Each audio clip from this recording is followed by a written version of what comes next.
So we're going to do a unboxing, so to speak, and a quality check, visual quality check of the at least 35, possibly 40-year-old DC300A data cartridge tape from Scotch, the Scotch brand DC300A. We just got these on eBay. Got 1, 2, 3, 4, 5 of them for a reasonable price. And so now we're going to open them up and have a look at the quality of the tape.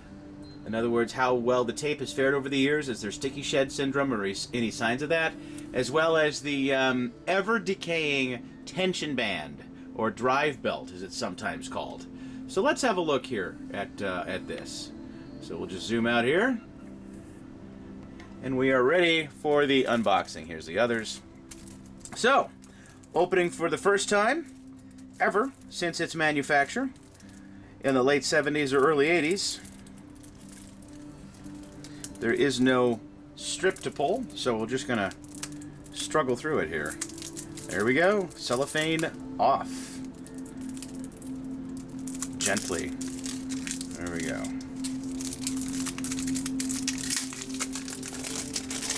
Alrighty. There it is, unboxed for the first time. And let's have a look.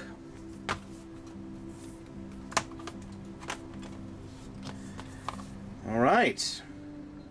Well, I can see immediately, absolutely immediately, that the tension band, as suspected, has completely deteriorated. See it there? It's just completely fallen in. It's just completely deteriorated. So it doesn't matter what I do, I'll turn this and nothing will happen. Because it's just gone. And that's not a surprise, because these particular, the tension bands in these Scotch DC300As and that vintage, everyone I've seen has just been completely destroyed. Completely. So, but let's have a look on the inside and see what the quality of the tape is. Now, we really won't know. I really shouldn't say quality. I should say what the shape of it is, the condition. The condition is the right word. What condition the tape is in. So we will see. Now, I don't think I'm going to be able to tell too obviously if there's sticky shed syndrome until I actually run it in the drive. But that should tell me soon after. So here we go. We're going to pull off the back side, or at least we're going to pull off the top side by taking the screws out of the back right here.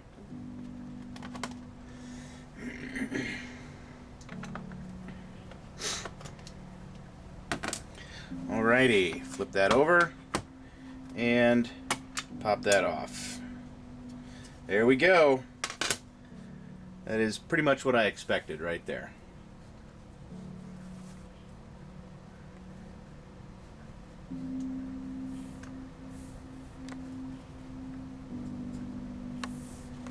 Tension band has completely deteriorated.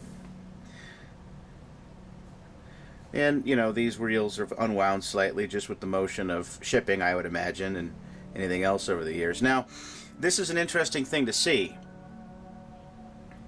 How the decay of this tension band sticks to the tape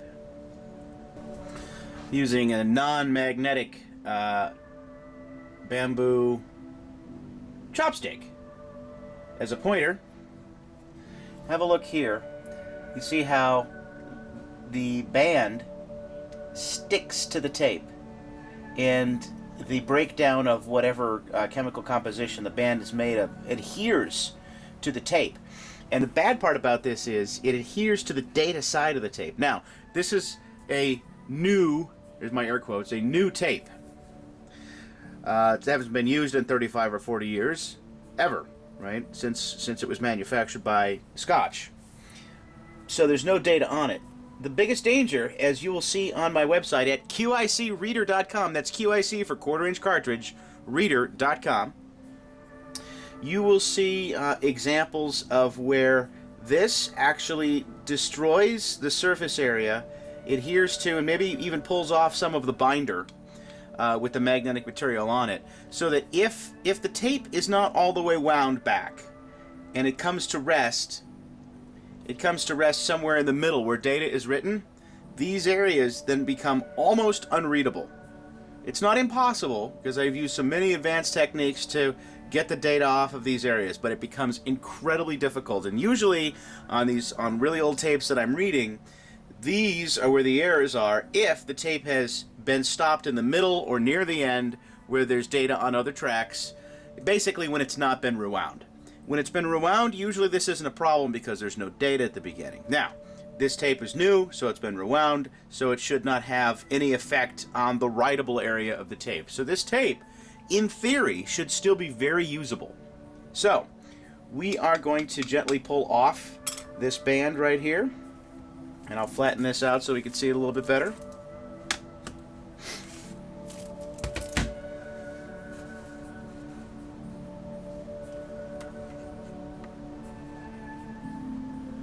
There we go. So we'll just take the wheel off, let that crumble. Yeah, see how that's... And it doesn't stick hard, but look at that. It just really flakes away. It doesn't stick horribly hard.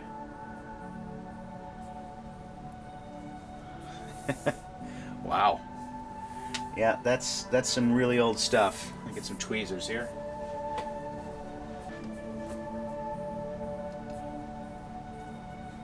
Now, I've pulled off a bit. See, this is actually the tape. There it is. So separating tape from band at this stage becomes difficult. So these crumbling bits then, unless we want to entomb them in some special case, which I have no desire to do, they probably can just be discarded. Cleaning off the edges here becomes another important thing.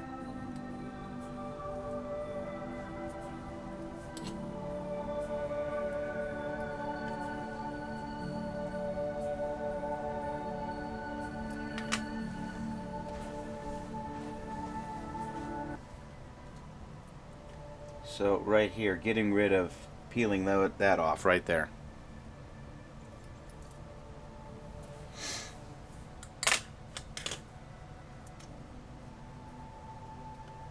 Alright. Pull that off, have a look there. Scrapes right off.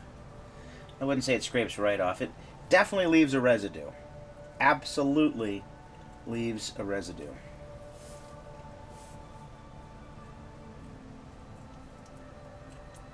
So I at least want to get the flakes, the bits and flakes off of it. Okay, there we go. There. And if you look, if we get the light on it just right, you look right here, you can actually see very clearly from here to here where the discoloration is. Not sure if I have the light right on that for the camera, but I can see it with my eye fairly well.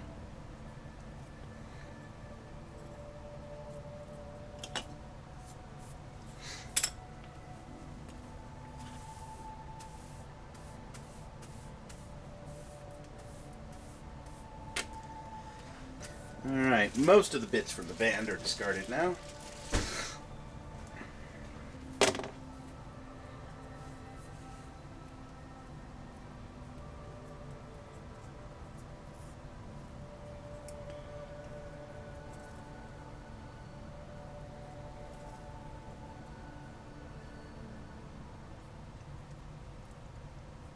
There we go.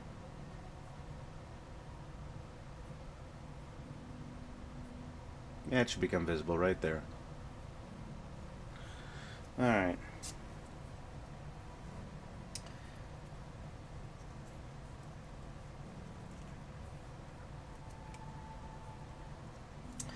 By the way, here's the tape holes, those double holes at the beginning of these tapes. Right there.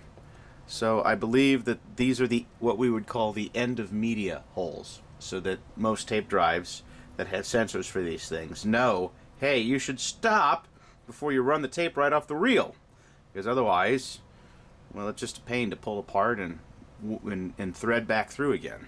We can do it, obviously, because we're doing it here, but it is a pain, and it's something I don't think you ever really want to do more than once for tape. Okay, so now there's that. This side right here has suffered a little bit of unwinding. I'm going to take this all the way off here.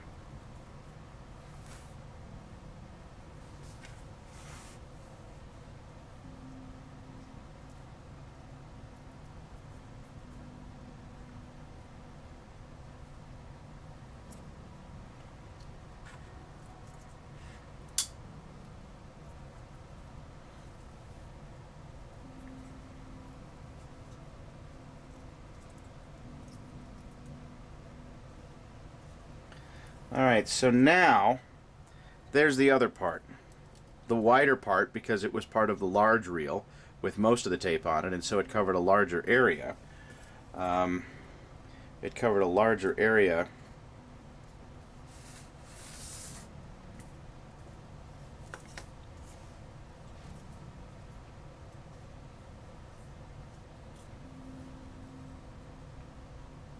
Right there. Yeah, there we go. Now you can really see it. So we'll just gently brush that off. See, it flakes off, but like this right here, this is pretty stuck. Let's get a close-up on that. There. Now you can see what we're dealing with right here.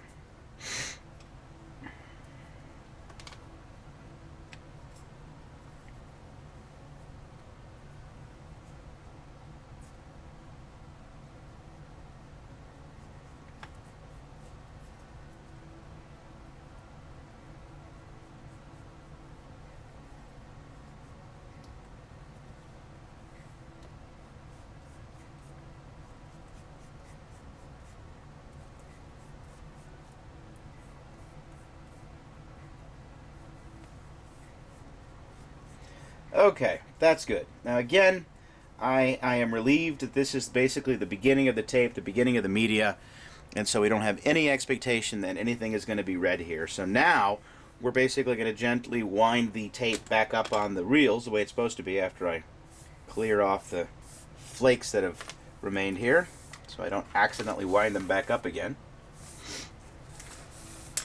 Alright, we can bring this back into view. Here's our reels right here. And so now I find it easier to work with the tape where there's still with the reel that has less tape on it, because after, you know, a full reel actually has the tape come out past these edges, and it has a tendency to much more easily fall off the edge. So I like to wind it up like this. And we're going a little past the beginning of the media, but a few inches here. Up to a foot is not going to be a problem, because it shouldn't be ever before any system I've ever seen writes a preamble. Okay. Now this tape will definitely need to be tensioned. Run one way and then run all the way back, and we'll do that. Also, it'll serve two purposes. One, it'll retension the tape, and two, it will show us how much sticky shed syndrome is there. Look at that. Another little piece just came off there. I must have missed that one.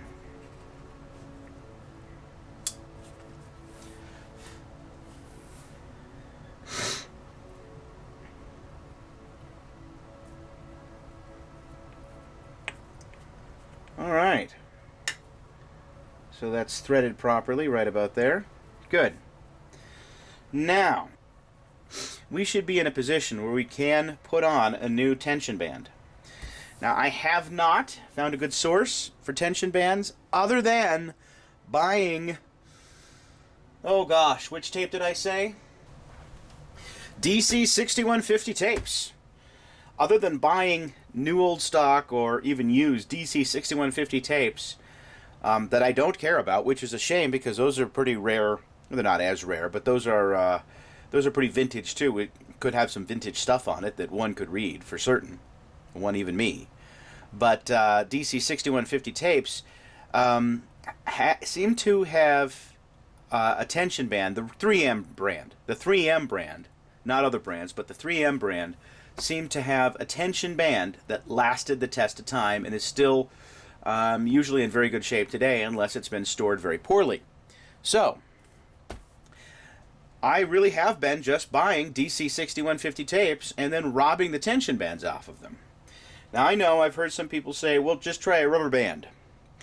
I'm going to do that another time. I'll probably make another video actually showing what happens when I use a rubber band. I don't want to do that with this particular case because I want this tape to be as nice as possible and not to have anything go wrong with it. And so using the type of tension band that was designed for this, or the type of drive belt that was designed for this, is exactly what I want to be doing. So that's what we're going to put on here now. So let's go through the process that I have. Still have pieces flaking off here. Amazing.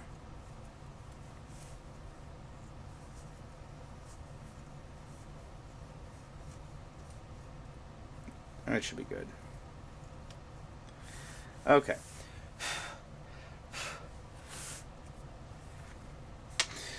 So those of you that have seen my update video on replacing a tension band have actually seen the procedure I'm about to show you now. As soon as I find a tension band. This is the kind of tape that I like to get these bands from. Right here. DC6150, the 3M brand. And I think this is one that I've already robbed. No! No, it is not one that I've robbed. Look at that. See that one? Just beautiful. Or not. Yeah, it's moving. That's what it's supposed to do. We won't rob this right now. Instead, I found one that I've pulled off and I think I've used a few times. And it's going to work. So, I'll go through my procedure here.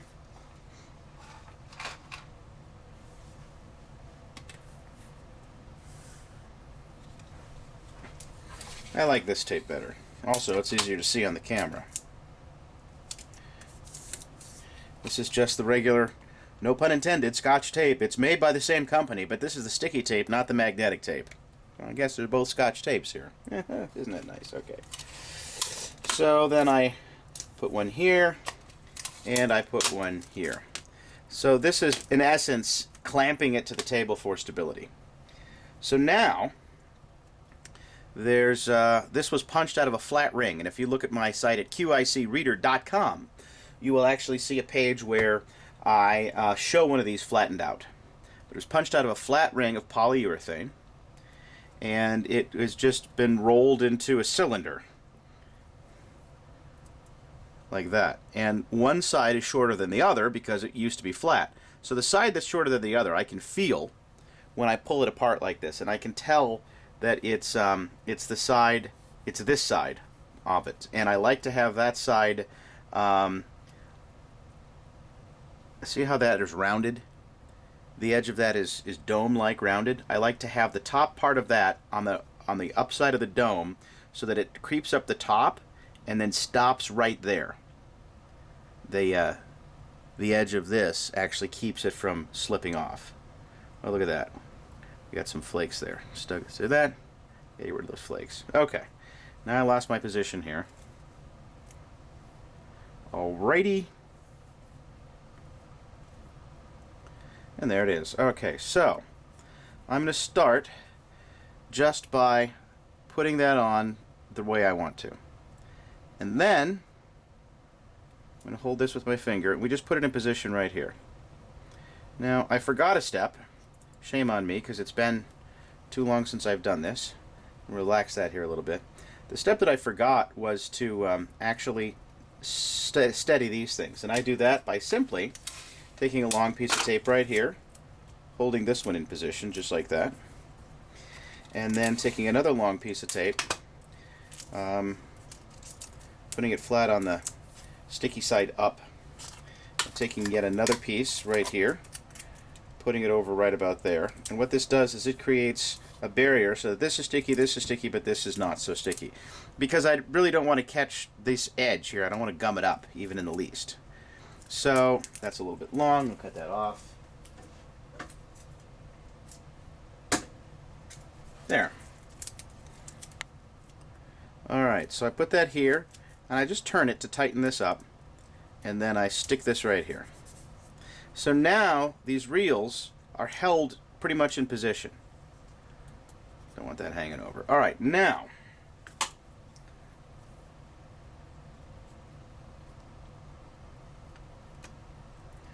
I use my bamboo stick to hold this in position. Let's get this so that there aren't any twists in it. There we go. Nice and straight. Nice and straight, just like that. And now what I'm going to do is, holding this, I'll just gently slip, holding this here, gently slip this over this side. Now with my finger, I'm going to grab this reel, and we'll just pull this right up over. We'll stretch there, right up over that post. And now that should be good to go. Now that's just a little bit up over the top, but if I turn it the correct direction, it should correct itself. So here we go.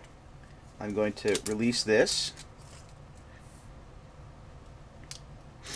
And actually, what I like to do here is pull this away, take up the little tension, see that? And then as soon as I hold this just moderately, not too tight, then just let that snap back, and so now that's tightened reasonably well. It will work itself out in the tape retention. Alright, so now I'm going to pull off this one, and which way I turn it is going to determine whether the band stays on or slips off, because a little lip has come up right here. So I have to turn it so that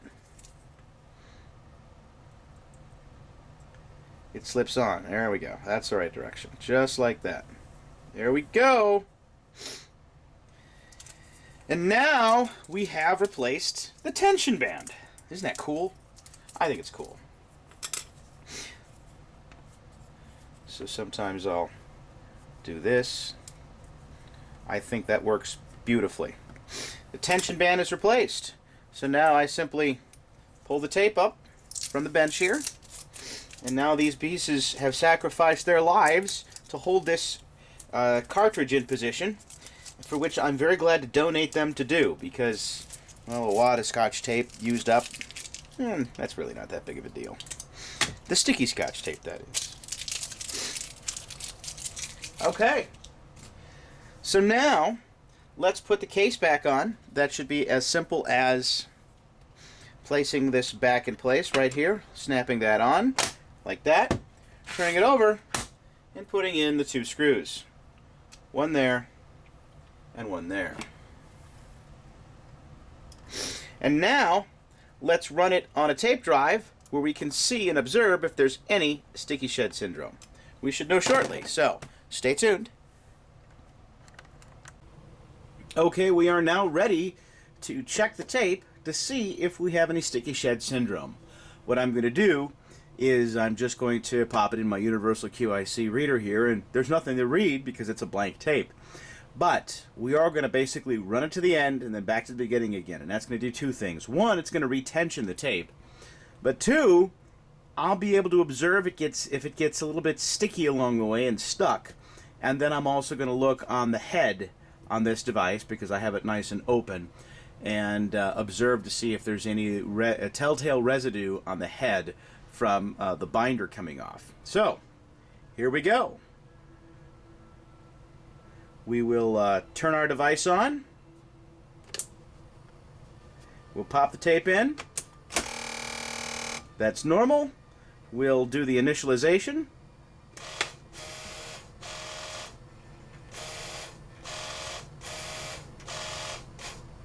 So far, so good. That seems to flow rather smoothly on the first try, but we'll know after running the tape a full length. So here we go.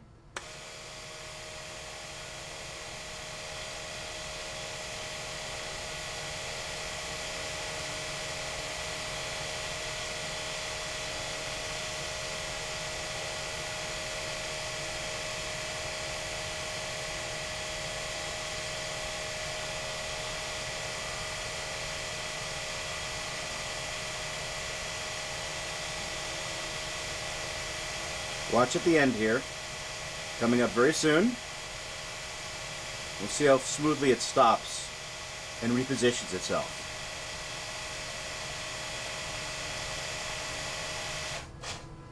Good. That was very smooth. I, so far, don't think I see any sign of sticky shed syndrome because it didn't seem to get stuck there at all. What'll happen is it'll adhere to the bollards and the pins and to the head, and the belt here that drives it will actually start slipping because this whole mechanism gets locked up. It's kind of nasty, a little bit scary too, actually. So we're going to turn it off, and we're going to put it in reverse, and now we're going to run it back again. Here we go.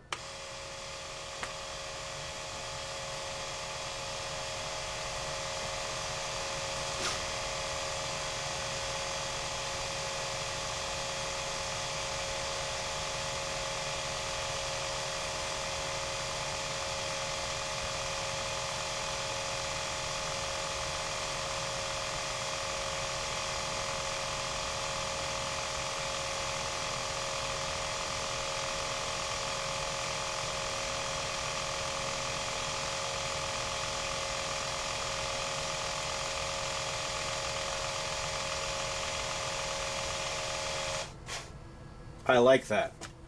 That looks really good. So, we'll just play with this some here. We're going to go forward and back a few times.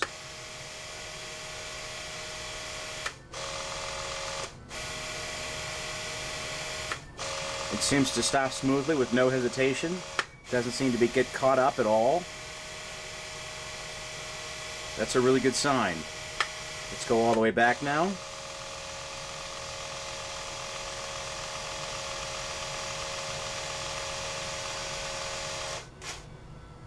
I like it. I think it's fine. So the final thing that we're going to do is take this out. Take out the cartridge. Now we're going to put the transport in the tape in position, even though there's no tape there. Yeah, I left it on, so now it's just going. It's okay. Hang on. Thank you very much. Okay, so now we're actually going to look at the head and see if we can see anything. So let's move in there. I'm not seeing any sign at all of the residue buildup.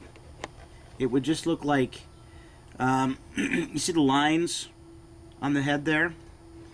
See if I can get something in there.